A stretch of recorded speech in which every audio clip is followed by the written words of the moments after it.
Hello friends, எல்லாருக்கும் வணக்கம். இன்றைக்கி நம்ம பார்க்க போகிற விஷயம் என்னென்னு பார்த்தீங்கன்னா, செஸ் பேசிக் ஓப்பனிங் ஃபண்டமெண்டல்ஸ். ஸோ நம்ம எந்த ஒரு ஓப்பனிங்கும் ஸ்பெசிஃபிக்காக பார்க்க போகிறது இல்லை. ஸோ ஓப்பனிங் ஆடும்போது என்னென்ன பேசிக்கான விஷயங்கள் நம்ம ஃபாலோ பண்ணணும் அப்படின்றத தான் நம்ம இன்றைக்கி டிஸ்கஸ் பண்ண போகிறோம். ஸோ வாங்க வீடியோக்குள்ளே போகலாம். ஸோ ஃபஸ்ட்டு பார்த்தீங்கன்னா,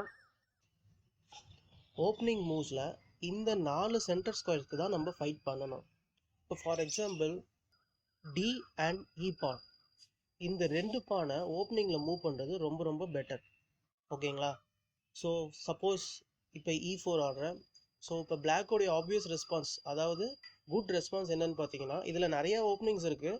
பட் ஒரு பேசிக்காக சொல்ல போனோம்னா பிளாக்கோடைய ரெஸ்பான்ஸ் பார்த்தீங்கன்னா E5. இந்த 2 ஸ்கொயரை ஒயிட் கண்ட்ரோல் பண்ணுது, இந்த 2 ஸ்கொயரை பிளாக் கண்ட்ரோல் பண்ணுது. ஸோ 2 பிளேயர்ஸுமே இந்த சென்டர் ஸ்கொயரை ஆக்குபை பண்ணுறதுக்கு தான் ஃபர்ஸ்ட்டு ஓப்பனிங்கில் ஃபைட் பண்ணுவாங்க. ஸோ இந்த 4 சென்டர் ஸ்கொயர்ஸும் ரொம்ப ரொம்ப இம்பார்ட்டண்ட் ஓப்பனிங்கில். ஸோ நெக்ஸ்ட் விஷயம் என்னன்னு பார்த்தீங்கன்னா, நம்மளுடைய பீசஸை குயிக்காக டெவலப் பண்ணணும். அதாவது நம்மளுடைய பீஸ் பார்த்தீங்கன்னா சென்டரை நோக்கி டெவலப் பண்ணணும். இப்போ ஃபார் எக்ஸாம்பிள் நான் இந்த நைட் எடுத்துகிட்டு போயிட்டு H3யில் வைக்கிறேன்னு வச்சுக்கோங்க. இந்த H3ன்றது கார்னரான ஸ்கொயரு. ஸோ இந்த கார்னர் ஸ்கொயர்லேருந்து இந்த நைட் பெருசாக ஒன்றும் பண்ண போகிறது இல்லை. இதே இந்த நைட் எடுத்துகிட்டு போயிட்டு F3யில் வச்சேன்னா இது கரெக்டாக E5யில் இருக்கிற ஸ்கொயரை கண்ட்ரோல் பண்ணுது. ஸோ இது பார்த்தீங்கன்னா ஒரு லாஜிக்கான மூவ். ஸோ நான் ஓப்பனிங்கில் டெவலப் யுவர் பீசஸ் குயிக்லி அப்படின்னு சொல்கிறது வந்து இந்த பீசஸ்ன்றது எதை மென்ஷன் பண்ணுறேன்னா நைட் அண்ட் பிஷப் தான். ஓகேங்களா?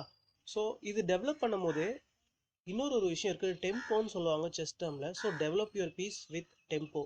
இப்போ ஃபார் எக்ஸாம்பிள் இந்த பொசிஷன் பார்த்தீங்கன்னா E4 D5, E takes D5, Queen takes D5.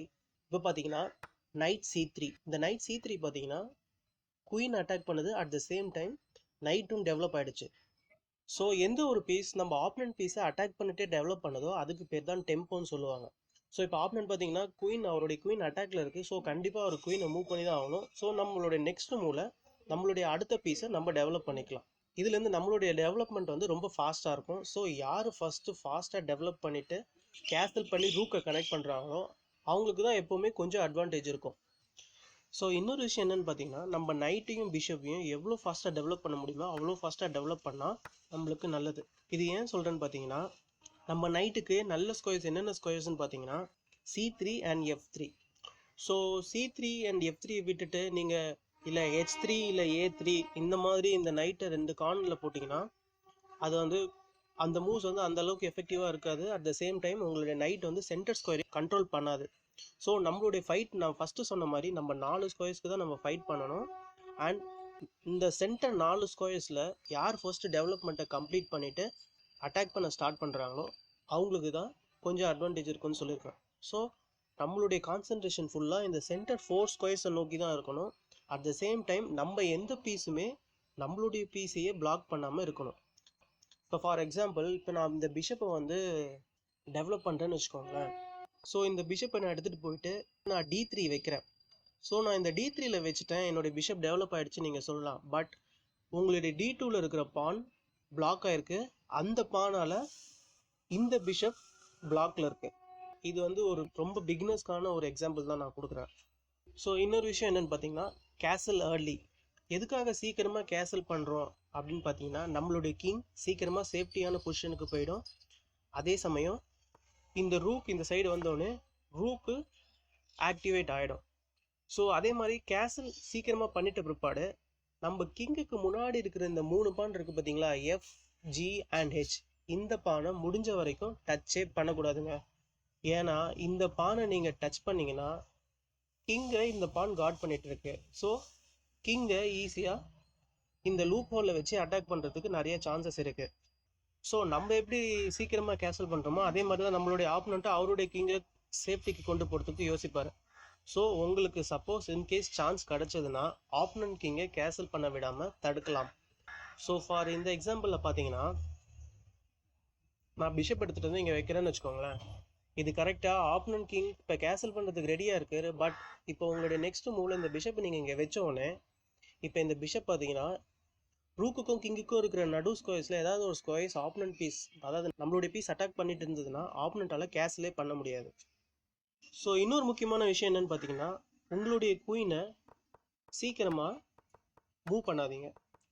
ஏன்னா ஃபர்ஸ்ட் உங்களுடைய சின்ன பீஸ், அதாவது பிஷப் அண்ட் நைட் எல்லாத்தையும் டெவலப் பண்ணிட்டதுக்கு அப்புறமா தான் உங்களுடைய குயினை நீங்கள் மூவ் பண்ணணும். இப்போ ஃபார் எக்ஸாம்பிள் இந்த எக்ஸாம்பிளை நான் காட்டுறேன். குயினை சீக்கிரமாக மூவ் பண்ணால் என்ன ஆகுன்னு பார்த்தீங்கன்னா E4, E5, queen G4, night F6, queen F5, night F6 வந்து ஒரு டெம்போவோட வந்து குயின் அட்டாக் பண்ணுது. ஸோ அதனால் குயின் F5, திருப்பி D5, திருப்பி குயின் F3, திருப்பி பிஷப் G4, திருப்பி குயின் B3. இப்போ பார்த்தீங்கன்னா ஆப்னண்ட் வந்து அவருடைய பிஷப்பையும் நைட்டையும் டெவலப் பண்ணிட்டாரு. நீங்கள் உங்கள் குயினை வச்சுக்கிட்டு திருப்பி திருப்பி அதே மூவ் ஆடிட்டு இருந்தீங்க. உங்களுடைய டெவலப்மெண்ட்டில் உங்களால் கான்சன்ட்ரேட்டே பண்ண முடியல. ஓகேங்களா? உங்களுடைய குயினை காப்பாற்றுறதுல தான் உங்களுடைய கான்சன்ட்ரேஷன் இருந்தது. அதனால உங்களுடைய டெவலப்மெண்ட் எதுவுமே நடக்கலை. ஸோ இன்னொரு முக்கியமான விஷயம் என்னென்னு பார்த்தீங்கன்னா, நீங்கள் உங்களுடைய பீஸை டெவலப் பண்ணும் போது ஆல்ரெடி டெவலப் பண்ண பீஸையே இன்னொரு வாட்டி மூவ் பண்ண வேண்டியதில்லை. ஏன்னு கேட்டிங்கன்னா, ஆல்ரெடி நீங்கள் டெவலப்மெண்ட்டை கம்ப்ளீட்டே பண்ணலை. ஸோ நீங்கள் டெவலப் ஆன பீஸையே திருப்பி திருப்பி மூவ் பண்ணிட்டு இருந்தீங்கன்னா உங்களுடைய பேக் ரேங்க்கில் உட்காந்துருக்க பீஸை எப்போ நீங்கள் டெவலப் பண்ணி முடிப்பீங்க?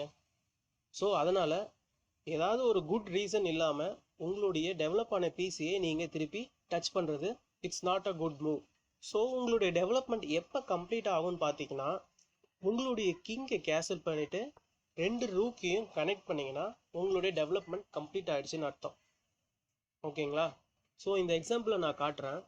இந்த இடத்துல பார்த்தீங்கன்னா ஒயிட் இப்போ கேன்சல் பண்ணுறாரு. நெக்ஸ்ட் மூவில் குயின் D2 ஆடுறாரு. இப்போ பார்த்தீங்கன்னா 2 ரூக்குமே கனெக்டடில் இருக்கு.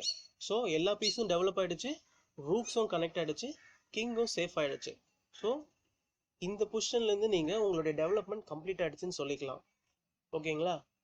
உங்கள் ரூக்ஸை நீங்கள் எப்போ வேணால் கனெக்ட் பண்ணி அட்டாக்கை ஜென்ரேட் பண்ணலாம். அதே மாதிரி நான் ஃபர்ஸ்ட்டு சொன்ன மாதிரி இந்த 4 ஸ்கொயர்ஸ் தான் ரொம்ப இம்பார்ட்டன்ட் ஸ்கொயர்ஸ்ன்னு சொன்னேன். ஸோ அதனால் E அண்ட் D பான் வந்து ரொம்ப ரொம்ப முக்கியமான பான். ஏன்னா அந்த பான்ஸ் தான் வந்து சென்டரில் இருக்குது. ஓகேங்களா? ஸோ என்னதான் எல்லா பான்ஸும் ஈக்குவலான பவர்ஸாக இருந்தாலும் D அண்ட் E பான் வந்து முக்கியமான இடத்துல இருக்கிறதுனால அந்த பானை சும்மா ஃப்ரீயாக ஆப்போனண்ட்டுக்கு விட்டு கொடுத்துடக்கூடாது. ஓகேங்களா? ஸோ அந்த பான் நீங்கள் கொடுத்துட்டிங்கன்னா உங்களுடைய சென்டரே பிரேக் ஆகிடும். அப்புறம் ஆப்போனண்ட் வந்து ஈஸியாக சென்டரை கண்ட்ரோல் பண்ணிவிட்டு உங்களை ஈஸியாக அட்டாக் பண்ணுறதுக்கு சான்சஸ் நிறையா இருக்குது.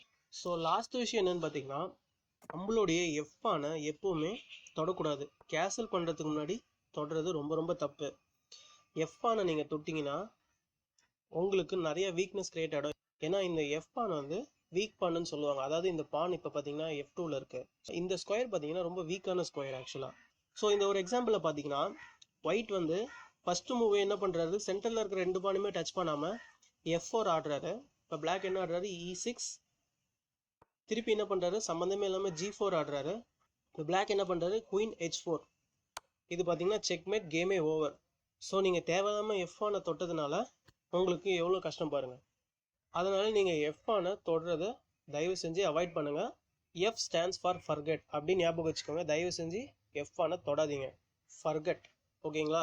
ஸோ இதை பார்த்தீங்கன்னா GM பென் ஃபின்கோல்ன்ற ஒருத்தர் சொல்லியிருக்காரு. ஸோ இது ஈஸியாக ஞாபகம் வச்சுக்கிறதுக்காக அவர் இந்த ஒரு டேர்ம் யூஸ் பண்ணியிருக்காரு. ஓகேங்களா? ஸோ இதான் முக்கியமான கீ பாயிண்ட்ஸ்ங்க. ஸோ பிகினர் லெவல் பிளேயர்ஸ் பார்த்தீங்கன்னா இதை மைண்டில் வச்சு கொஞ்சம் லாஜிக்காக ஆடினாலே போதும். கொஞ்சம் கொஞ்சமாக கேமை இம்ப்ரூவ் பண்ணிடலாம். ஸோ நான் இதோட இந்த வீடியோ முடிச்சுக்கிறேன். நான் ஃபைனலாக சைன் ஆஃப் பண்ணுறதுக்கு முன்னாடி நம்ம சேனலில் இன்னும் யாரும் சப்ஸ்கிரைப் பண்ணாலும் தயவு செஞ்சு சப்ஸ்கிரைப் பண்ணுங்கள். அட் த சேம் டைம் பக்கத்தில் இருக்க பெல் பட்டனே ப்ரெஸ் பண்ணுங்கள். அப்போ தான் நான் அடுத்தடுத்த போகிற வீடியோ உங்களுக்கு நோட்டிஃபிகேஷன் வரும். தேங்க்யூ.